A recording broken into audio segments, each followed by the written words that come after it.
Since our body breathes without us having to think about it, it seems like it would do this automatic job correctly and optimally. Unfortunately, since the Industrial Revolution, we have drifted away from our proper way of eating, moving, sleeping, and breathing. What? There are simple, easy, and free things we can be doing to improve our body's ability to more fully oxygenate all of our cells for better longevity, mental health, and athletic performance. And it's not breathing more, it's breathing less. You're listening to the Health Courage Collective podcast, episode 260, How You Breathe Affects How Healthfully You Age, part 1. Welcome to the Health Courage Collective podcast, the show for forward-thinking women who know it's theoretically possible to get to the other side of menopause without developing the standard list of chronic diseases and limitations, but aren't totally clear about how exactly to tip the odds in their favor without a live-in staff of experts on retainer to optimize every aspect of her health. You can do it, and you don't have to be rich and famous to get there. Let's get started. Hey, and welcome to today's episode. I hope you've had a great week and are doing well today. How's your protocol for the days when you have no motivation? I think having a specific plan established ahead of time will help you feel better about the trajectory of your life, even on days when you're at your worst. Today, we're talking about one of my favorite things, breathing. We haven't talked about this for several years.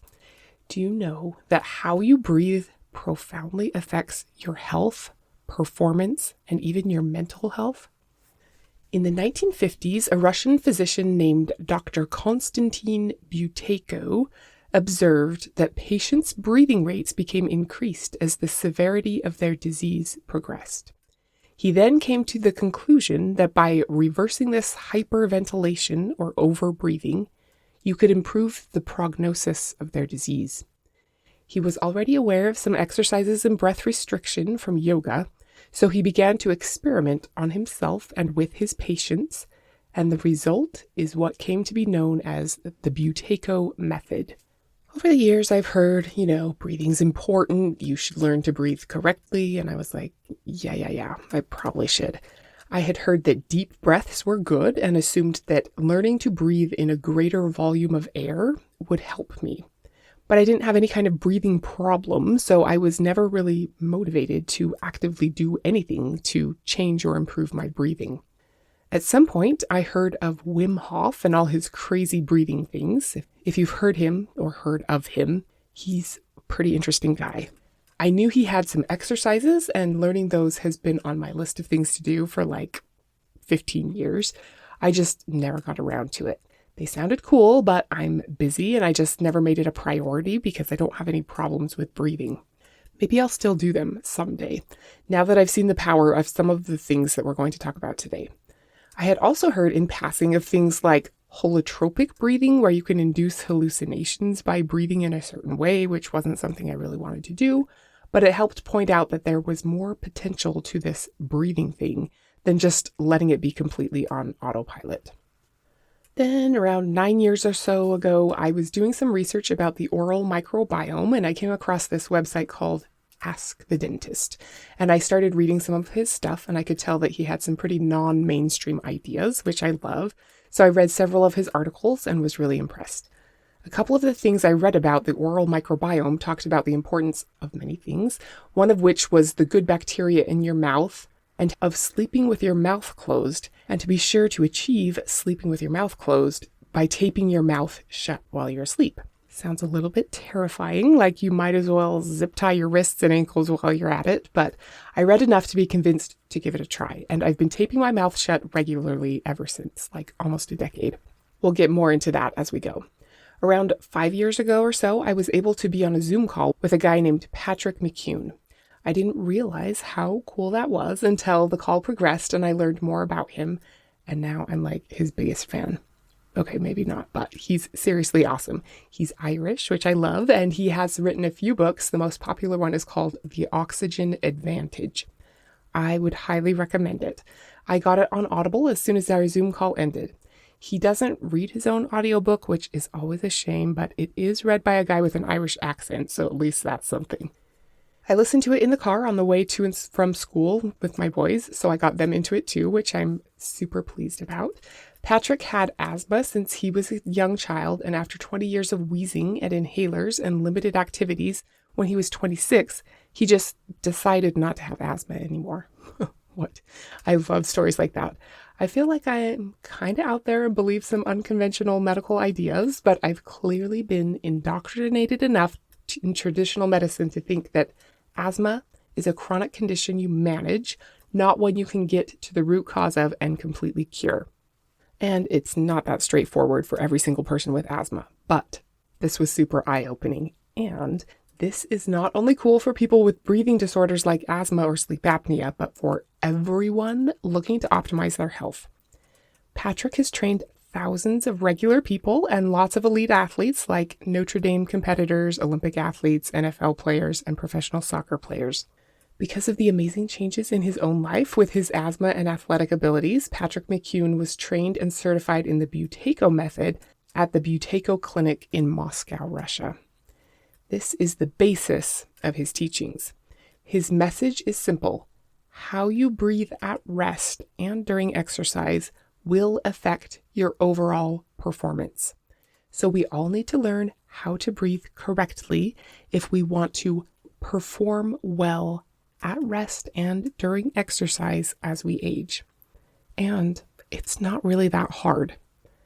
I love learning new things, but seldom do the things I learn fundamentally change the way I think about one of the most basic functions of life. The oxygen advantage did. We know that there's a sweet spot for how much food we should consume in a day. Too little isn't good for us, and too much isn't good either. Overeating is a common problem at the root of many chronic ailments in our society today. But did you know that the same thing is true for air? What? Breathing too little air isn't good, but breathing too much isn't good either. And overbreathing is at the root of many chronic ailments in our society today. Overbreathing. It's a thing. As with our other fundamentals of eating, moving, and sleeping, how we breathe has been significantly altered since the Industrial Revolution. Here's a quote from the book, The Oxygen Advantage. Correct breathing, which should be everyone's birthright, has become extremely challenging in our modern society. We assume that the body reflexively knows how much air it needs at all times, but unfortunately, this is no longer the case. Over the centuries, we have altered our environment so dramatically that many of us have forgotten our innate way of breathing. The process of breathing has been warped by chronic stress, sedentary lifestyles, unhealthy diets, overheated homes, and lack of fitness. All of these contribute to poor breathing habits. These in turn contribute to lethargy, weight gain, sleeping problems, respiratory conditions, and heart disease. While getting more oxygen into our lungs might seem like a good idea, it's in fact light breathing that is a testament to good health and fitness. Think of an overweight tourist and an Olympian, both arriving for the Summer Games. As they pick up their luggage and carry it up a flight of stairs, whom do you expect to be huffing and puffing? Certainly not the Olympian. The biggest obstacle to your health and fitness is a rarely identified problem: chronic overbreathing. We can breathe 2 to 3 times more air than required without even knowing it. End quote. Wow. The biggest obstacle to your health and fitness might be chronic overbreathing, and it's free and relatively easy to fix. Why would breathing too much air be a problem? It seems weird and a little counterintuitive to strive to breathe less air. In 1904, a physiologist named Christian Bohr, the father of Nobel Prize-winning physicist Niels Bohr, discovered what is now known as the Bohr effect. This is a central component of the Buteyko method / oxygen advantage. What Christian Bohr said in 1904 was, quote, "The carbon dioxide pressure of the blood is to be regarded as an important factor in the inner respiratory metabolism. If one uses carbon dioxide in appropriate amounts, the oxygen that was taken up can be used more effectively throughout the body." End quote. The basics are that hemoglobin is the part of our blood that carries oxygen from the lungs into the tissues and cells of our body. To optimize our health and energy, we want to get really good at helping hemoglobin release the oxygen it's carrying so it can nourish our cells. In order to release its oxygen into our tissues, hemoglobin requires proper blood levels of carbon dioxide. Overbreathing decreases our carbon dioxide level and, ironically, leads to less oxygen being released from hemoglobin into our tissues that need it. The primary goal of the oxygen advantage is to help us recalibrate our carbon dioxide levels, essentially getting us comfortable having more of it in our bodies. A quote from Dr. Joseph Mercola in his book Effortless Healing says, "Getting oxygen into your cells is every bit as important as eating the right foods and drinking fresh, pure water. But we usually take breathing for granted in spite of it being our most fundamental need. When your carbon dioxide level is too low, changes in your blood pH make your red blood cells less able to release oxygen to your cells.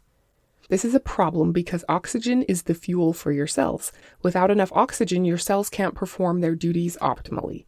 They become more susceptible to viruses, and they can't create as much energy. Ironically, to improve blood flow and body oxygenation, we need to breathe less, not more." End quote. Correct breathing both relies on and results in the right amount of carbon dioxide being retained in your lungs. Another quote from the book The Oxygen Advantage says, "The crucial point to remember is that hemoglobin releases oxygen when in the presence of enough carbon dioxide. When we overbreathe, too much carbon dioxide is washed from the lungs, blood, tissues, and cells. This condition is called hypocapnia, causing the hemoglobin to hold on to oxygen, resulting in reduced oxygen release and therefore reduced oxygen delivery to tissues and organs. With less oxygen delivered to the muscles, they cannot work as effectively as we might like them to. As counterintuitive as it may seem, the urge to take bigger, deeper breaths when we hit the wall during exercise does not provide the muscles with more oxygen, but effectively reduces oxygenation even further. In contrast, when breathing volume remains nearer to correct levels, the pressure of carbon dioxide in the blood is higher, loosening the bond between hemoglobin and oxygen and facilitating the delivery of oxygen to the muscles and organs. The better we can fuel our muscles with oxygen during activity, the longer and harder they can work. In light of the Bohr effect, overbreathing limits the release of oxygen from the blood and in turn affects how well our muscles are able to work." End quote. So it's not oxygen intake that exerts the primary influence on your breathing efficiency, but carbon dioxide. Okay, so we want to be optimal breathers and not overbreathers. How do you know if you're an overbreather? There's an easy test we'll get to in a minute, but you might be a chronic overbreather if. So this totally reminds me of the old, you might be a redneck if jokes. Do you remember those? You might be a redneck if the no shirt, no shoes rule deeply affected your family. You might be a redneck if you refuse to work on Garth's birthday. You might be a redneck if you've ever worn anything tie-dyed to a job interview. And you might be a redneck if you've ever held a business lunch at a vending machine. And you might be an overbreather if you breathe through your mouth as you go about your day. Check yourself every so often and as you think about it throughout the day and notice whether you're breathing through your nose or your mouth. You might be a chronic overbreather if you breathe through your mouth at night, wake up with a very dry mouth, or if you snore. You might be a chronic overbreather if you visibly notice or hear yourself breathing while at rest. I've had this major pet peeve about hearing people breathe since I was a little girl. I hate it so much. It's like torture to me. But my idiosyncratic annoyances shouldn't matter to you at all. But if you can hear yourself breathing at rest, it's an indicator that you have an opportunity to optimize your body oxygenation and your performance. Also, your chest shouldn't be moving when you breathe, just your abdomen. If you read the book The Oxygen Advantage, you'll get this whole picture better. In the book, one of the tests of your breathing efficiency, which remember is your carbon dioxide tolerance, is called the BOLT test, or BOLT score. BOLT stands for Body Oxygenation Level Test. To do it, you take a normal breath in through your nose and out through your nose. After you've breathed out normally, you hold your nose and time how many seconds you can hold your breath before you feel the first definite desire to breathe. Not a maximum breath hold to the point that you're about to pass out, like a 10 on the out of breath scale, but more like a 6 or 7 on a scale of 1 to 10 of really needing to breathe. You can pause here if you want to give it a go. It's kind of fun to see where you are. Breathe in through your nose normally, breathe out through your nose normally, pinch your nose and see how many seconds it takes until you get to a 6 or 7 on the needing to breathe scale. It's kind of fun to see where you are. How many seconds can you last? 20 is considered a normal starting point. When I first did mine, my score was 19.